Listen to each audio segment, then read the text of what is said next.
Gravitation क्या होता है भाई? ग्रेविटेशन, तो हम कहते हैं कि अगर किसी ऑब्जेक्ट को हम ड्रॉप करें, मान लो कोई भी ऑब्जेक्ट, सपोज ये मार्कर मेरे हाथ में है, ऑल ऑफ सडन अगर ये मेरे हाथ से रिलीज हो जाए तो क्या होगा? This will fall down.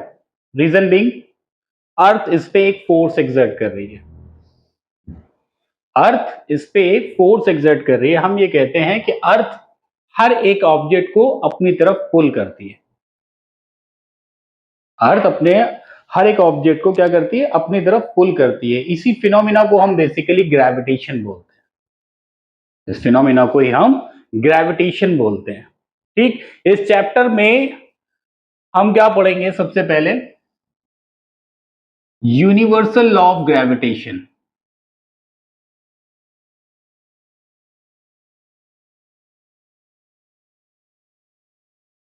ठीक, यूनिवर्सल लॉ ऑफ ग्रेविटेशन इसको क्यों कहते हैं, पहले तो ये समझ लीजिए।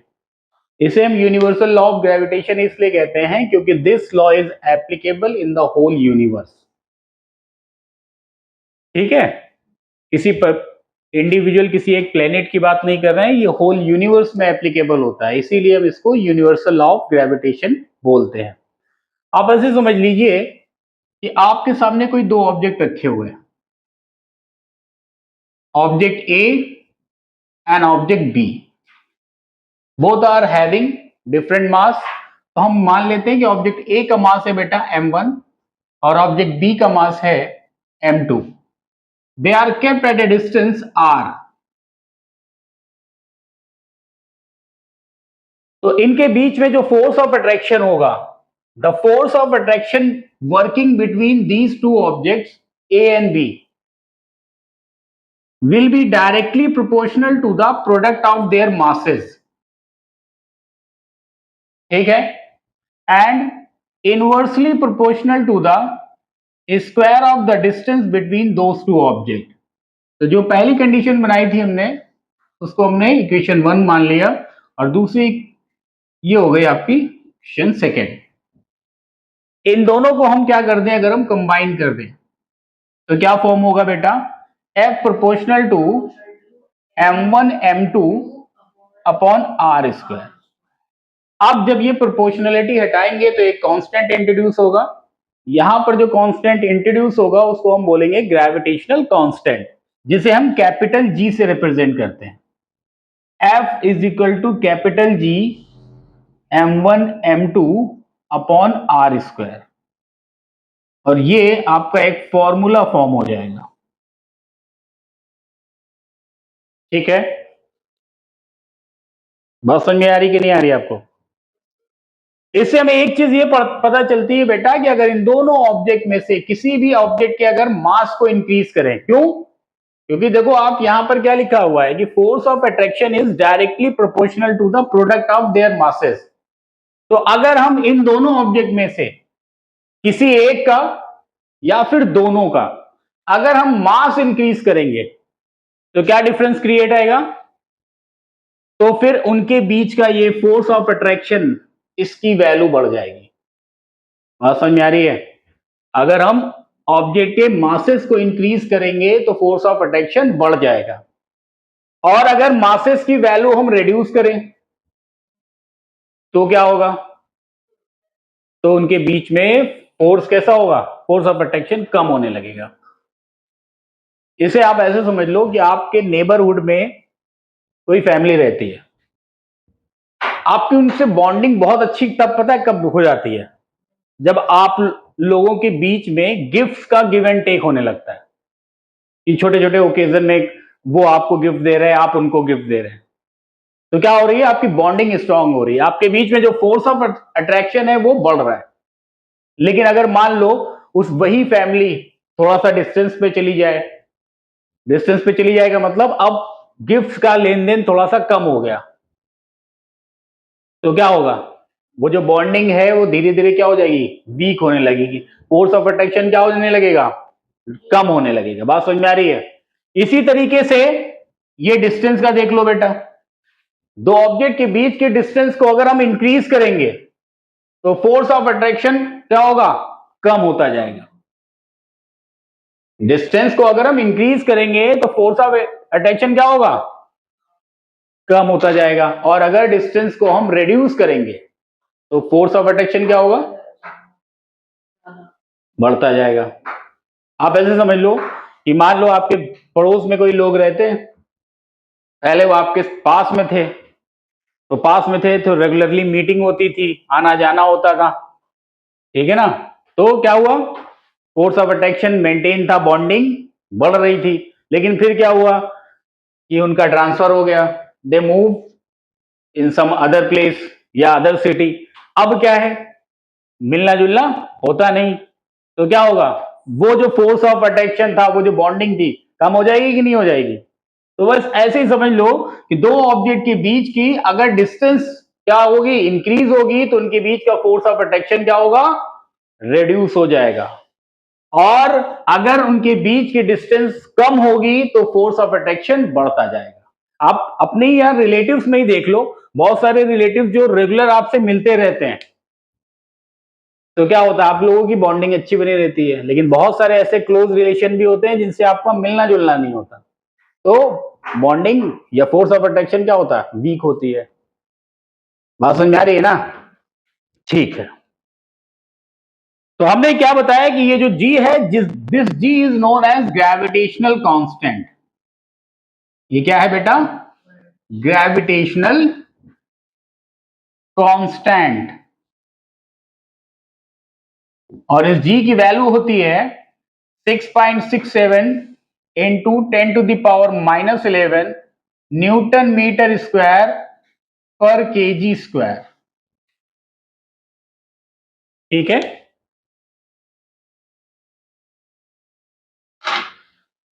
अब हम बात करते हैं importance of law of gravitation की। तो importance of law of gravitation क्या क्या है, एक चीज तो ये है बेटा कि यही वो फोर्स है जो हमें अर्थ से बाइंड करके रखती है। बात समझ में आ रही है, यही वो एक फोर्स है जो हमें अर्थ से बाइंड करके रखे हुए है। अगर ये लॉ ऑफ ग्रेविटेशन ना होता, मतलब फोर्स ऑफ ग्रेविटी अगर हमारे ऊपर एग्जर्ट नहीं हो रही होती, तो ऐसा क्या होता, हम बाइंड थोड़ी ना होते अर्थ के साथ, हम भी एयर पे होते, मूव कर रहे होते। तो ये एक इसका इंपॉर्टेंस है कि इसी फोर्स की वजह से हम अर्थ से बाउंडेड हैं, बाइंड हैं, बंधे हुए हैं, ठीक है। दूसरा, ये जो मोशन ऑफ मून है अराउंड द अर्थ, जो मून अर्थ के अराउंड रोटेट कर रहा है, तो वो भी इसी फोर्स की वजह से ही बाउंडेड है, जिसकी वजह से वो मूव कर रहा है। इसी तरीके से आपकी ये जो अर्थ है, जो सन के अराउंड रोटेट कर रहा है, हाँ, ये जैसे आपका अभी अर्थ की बात कर लेते हैं, अर्थ जो सन के अराउंड मूव कर रहा है, एक स्पेसिफिक पाथ पे मूव करता रहता है ना वो, क्यों, this because of this force of attraction, इसी फोर्स की वजह से। लास्ट में बात कर लेते हैं टाइड्स की। हाई टाइड्स आपने देखा होगा, सुना होगा, हाई टाइड्स जनरेट होते हैं, क्यों होते हैं, आपको ये पता है कि अर्थ कोई स्फेरिकल तो है नहीं, earth is not a spherical in shape, कुछ पॉइंट पे अर्थ फ्लैट है, और आप ये भी जानते हैं कि moon is rotating around the earth. तो कई बार क्या होता है कि मून अर्थ के ज्यादा क्लोज आ जाता है, उस पार्ट पे जहां पर अर्थ फ्लैट है, और आप ये भी जानते हैं कि अर्थ का 2/3 पार्ट क्या है, दैट इज ऑफ वाटर। तो जब वो अर्थ के क्लोज आ जाता है तो भाई फोर्स ऑफ अट्रैक्शन है, तो अर्थ की तरफ वाटर मॉलिक्यूल क्या होते हैं, अट्रैक्ट होने लगते हैं, और वो अट्रैक्ट होने लगते हैं तो क्या होता है, वो ऊपर उठने लगते हैं, जिसकी वजह से हाई टाइड्स जनरेट होते हैं। बात समझ में आ रही है, तो यही है इस लॉ की बेसिकली इंपॉर्टेंस, ठीक। फ्री फॉल क्या होता है, अगर हम बात करें free fall of an object, free fall basically आप ऐसे समझो, मान लो ये मार्कर है बेटा, अगर ये मार्कर अभी यहां पर क्यों है, क्योंकि this is bounded with a force which is applied by me, एक हमारे थ्रू एक फोर्स से बंधा हुआ है ये, लेकिन अगर वो हम फोर्स रिलीज कर दें, क्या हुआ, ये गिर गया। लेकिन जब ये गिर रहा था तो इस पे कोई एक्सटर्नल फोर्स नहीं काम कर रहा था एक्सेप्ट ग्रेविटी। ग्रेविटी के अलावा इस पे कोई भी दूसरा फोर्स वर्क नहीं कर रहा था। तो हम ये कहते हैं बेटा ऑब्जेक्ट फ्री फॉल में तब होता है when there is only one force is working and that is force of gravity। अगर कोई ऑब्जेक्ट फॉल कर रहा है, गिर रहा है और उस पर सिर्फ एक ही फोर्स वर्क कर रहा है, that is force of gravity, तो इस केस में हम बोलेंगे कि that fall is free fall. बात समझ में आ रही है? अब बात करते हैं एक्सेलरेशन ड्यू टू ग्रेविटी, जिसको हम स्मॉल जी से रिप्रेजेंट करते हैं। बात समझ में आ रही है? ग्रेविटेशनल एक्सेलरेशन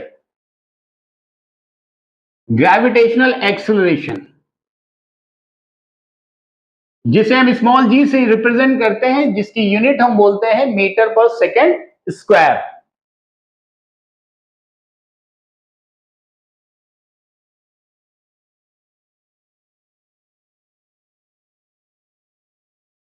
ठीक, इसकी यूनिट क्या बताई हमने बेटा, that is metre per second square.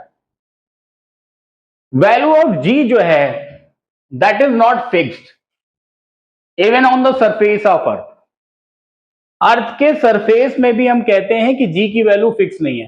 क्यों? क्योंकि हम ये कहते हैं कि पोल्स में जो जी है कितना होता है 10 मीटर पर सेकेंड स्क्वायर, और वहीं इक्वेटर में कितना होता है, that is 9.8 metre per second square. पोल और इक्वेटर दोनों ही अर्थ पे ही तो है। बात समझ में आ रही है? तो हम कहते हैं कि जी की वैल्यू जो है वो वैरी करती है। आप ऐसे समझ लो बेटा, कोई ऑब्जेक्ट है, कोई अर्थ, मान लो ये अर्थ है और हम सब आप जानते हो अर्थ के सरफेस पे ही तो हैं। ये कोई एक ऑब्जेक्ट रखा हुआ है। अब ये ऑब्जेक्ट अगर अंदर की तरफ मूव कर रहा है या फिर बाहर की तरफ मूव कर रहा है, कोई भी object, if any object is leaving the surface of earth, one object can leave the surface of the object in two way. Either it is going inside the earth or it is moving away from the earth. दो ही तरीके से अर्थ के surface को छोड़ सकता है।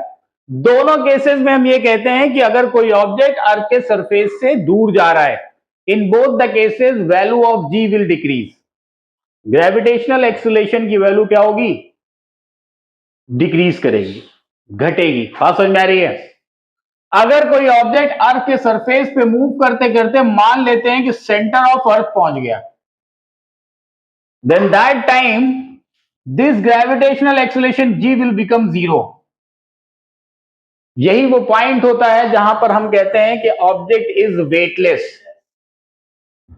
Eight the centre of earth where gravitational acceleration is equal to zero, at that point object become weightless। बात समझ में आ रही है? अदरवाइज हम ये कहेंगे कि जी की वैल्यू हमेशा रिड्यूस होगी whether object is moving in the upward direction और the object is moving in the downward direction. बात समझ में आ रही है आपको? अब इसका रिलेशनशिप फॉर्मूला भी देख लो। आप ऐसे देखिए, ये ऑब्जेक्ट है स्मॉल एम मास का, जो अर्थ के सरफेस पे रखा हुआ है अभी। अब ये h हाइट तक लिफ्ट कर जाता है, h हाइट तक लिफ्ट कर गया। इस पॉइंट पर g की वैल्यू ऑब्वियसली बात है कि दैट मस्ट बी डिफरेंट। तो हम ये मान लेते हैं कि at the surface of earth g is g और एट हाइट h जो ग्रेविटेशनल एक्सेलरेशन होगा that would be G dash. ठीक है? अब आप देखो ऑब्जेक्ट पे जो फोर्स ऑफ अट्रैक्शन वर्क कर रहा है, यूनिवर्सल लॉ ऑफ ग्रेविटेशन हमने बताया था आपको, यूनिवर्सल लॉ ऑफ ग्रेविटेशन बताया था ना हमने कि दो ऑब्जेक्ट के बीच में एक फोर्स ऑफ अट्रैक्शन वर्क करता है। That force of attraction is directly proportional to the product of their masses and inversely proportional to the square of the distance between those two objects. तो इनके अर्थ और इस object के बीच में जो force of attraction work कर रहा है, तो F इज इक्वल टू क्या लिखेंगे, कैपिटल जी, स्मॉल m हो गया मास ऑफ ऑब्जेक्ट, कैपिटल M हो गया मास ऑफ अर्थ, और इनके बीच की जो डिस्टेंस हो गई दैट इज कैपिटल R, क्योंकि किसी भी ऑब्जेक्ट की अर्थ से जो डिस्टेंस होगी that would be equal to the radius of earth. बात समझ आ रही है? हम लोगों की अगर, जैसे हम लोग ऑन द सरफेस ऑफ अर्थ है बेटा, अगर हमारी अर्थ से डिस्टेंस फाइंड आउट करनी है तो that would be equal to what, that would be equal to the radius of earth. बात समझ आ रही है? तो F is equal to capital G small m mass of object, capital M mass of earth. बात समझ में आ रही है? ठीक है।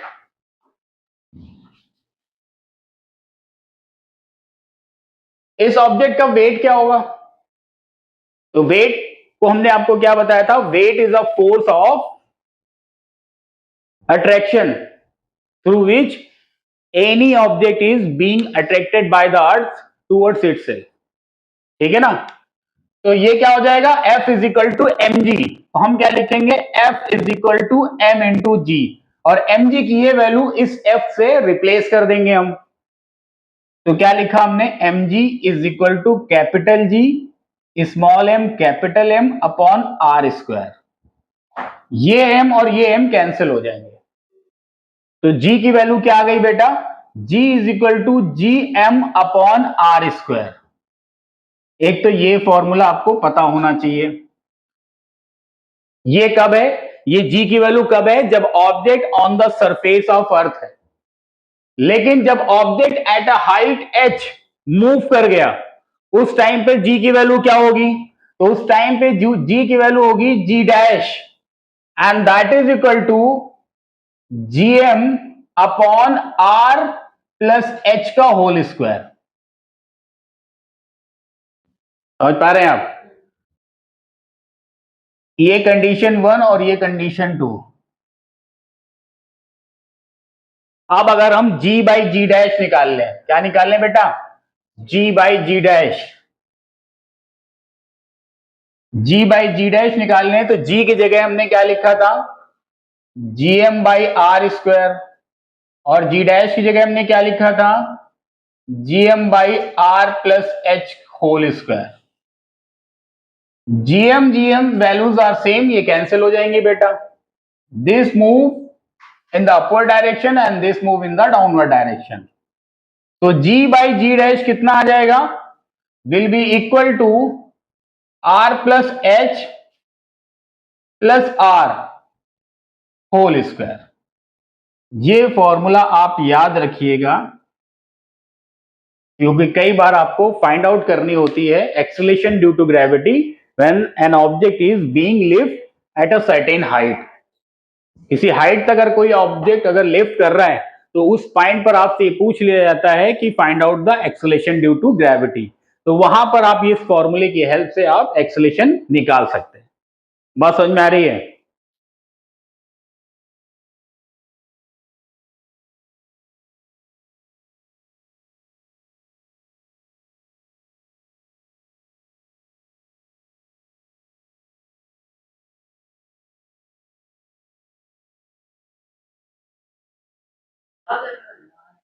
अब एक क्वेश्चन लिखो,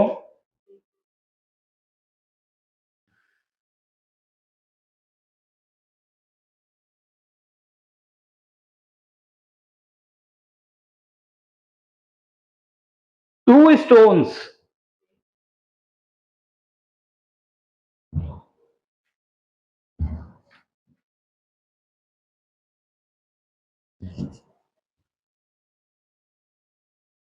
noted.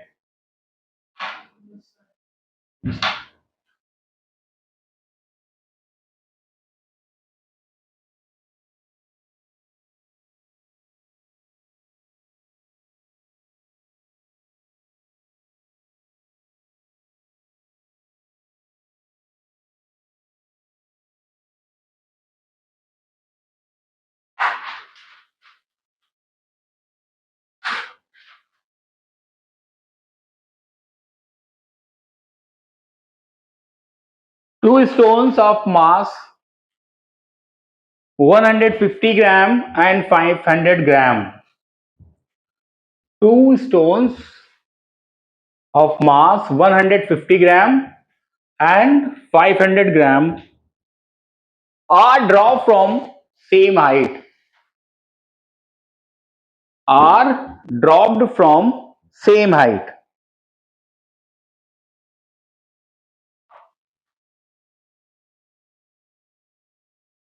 Which stone will reach the ground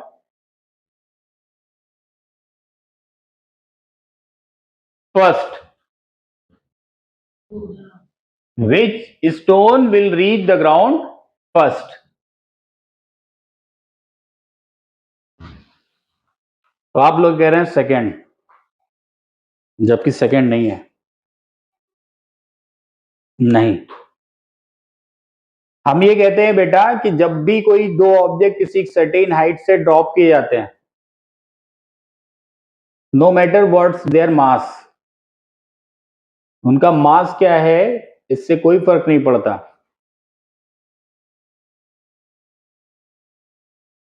both are falling freely,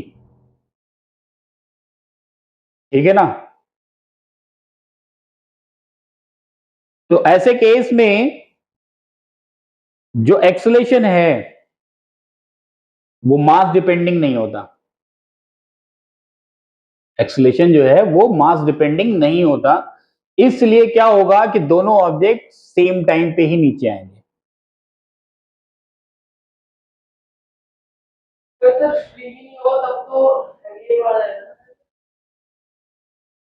दोनों क्या होंगे, आप इसको ऐसे समझ लो कि भाई अगर मान लो इस रूम में हम वैक्यूम क्रिएट कर दें और एक हैवी ऑब्जेक्ट और एक लाइटर ऑब्जेक्ट अगर हम ड्रॉप करें तो दोनों सेम टाइम पे ही नीचे जाएंगे। चाहे आप एक फेदर ले लो और एक बॉल ले लो, वेटेड बॉल, और दोनों को आप सेम टाइम पे सेम हाइट से ड्रॉप करोगे, रिलीज करोगे अब, तो उनके नीचे पहुंचने का टाइम बिल्कुल सेम होगा। ठीक है ना, फ्रिक्शंस पे आ जाएंगी ना फिर चीजें। अगर ऐसे ही हम करेंगे दीवार पर गिराए और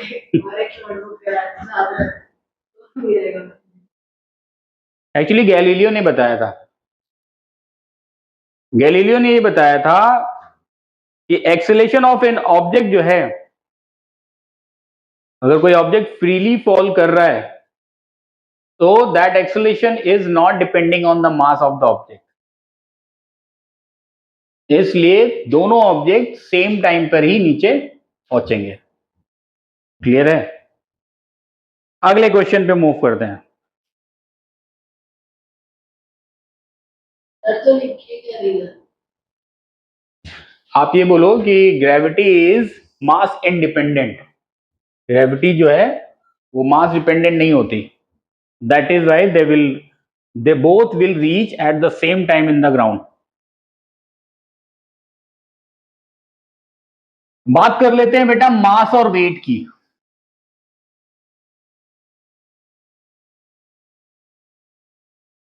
क्या होता है मास?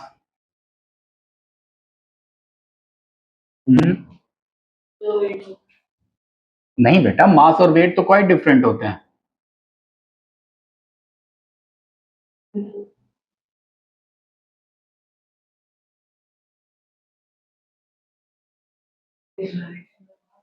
मास,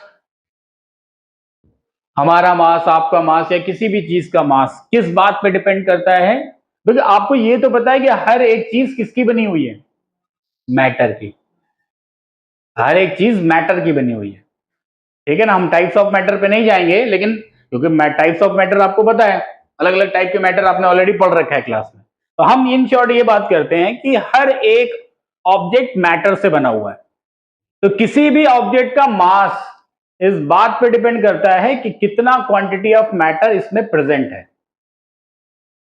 समझ में आ रही है? Quantity of matter present in a body will determine its mass.